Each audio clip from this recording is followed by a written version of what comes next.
Mkiniacha nifikie mtambo, hii ni kazi ya dakika 5 tu. Sijui kuhusu hili, Bram.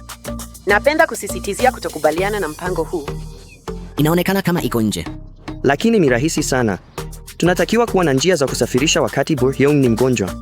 Mama Luma tayari ana sheria zote za udereva na ramani. Kwa hiyo tunachotakiwa kufanya ni kuviingiza katika gari na tutakuwa tayari kuondoka. Lakini yumo katika orodha ya madereva. Na je, tutasimamishwa kwa sababu ya kuendesha gari bila dereva? Uendeshaji huu ni mwingi sana, tutakuwa sawa. Sitafanya hivyo.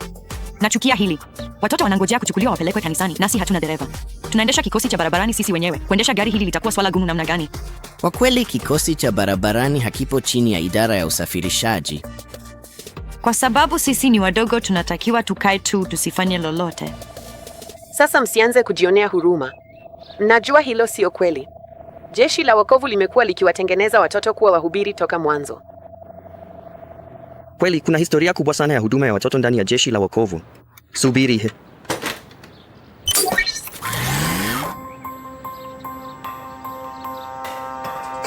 Hiyo hapa. Sawa, kwa hiyo William Booth alikuwa na swala zima kuhusu huduma ya watoto ndani ya Jeshi la Wokovu. Aliwaita askari wadogo. Askari wadogo. Nafahamu. Nafikiri askari vijana linasikika vizuri zaidi. Walifika hapo hatimaye. Tulianza kutumia jina askari vijana mwaka 1887. Pointi ni kwamba Booth alijisikia watoto wana vipawa maalum ambavyo dunia ilivihitaji. Haikuwa habari ya kusubiri mpaka mtu akue ili awe sehemu ya hili. Badala yake alikuwepo mambo ambayo watoto wangefanya ambayo watu wazima wasingeweza kuyafanya, mambo ambayo yaliwafanya wawe sehemu muhimu ya huduma ya Jeshi la Wokovu. Booth alisema, tunaandaa jeshi imara kwa ajili ya vita ya wokovu ya siku zijazo. Tunaona kile ambacho watoto wanacho sasa katika nyumba zao na kati ya wenzao, shuleni na katika. Kweli, na ni safi sana, si ndio? Mwanzoni hata walitaka kuweka vikao vya watoto kando ya vikao vya watu wazima, watoto waviongoze vikao vyao. Jamani, hebu fikiria ingekuwaje kama tungekuwa tunaendesha kikao chetu.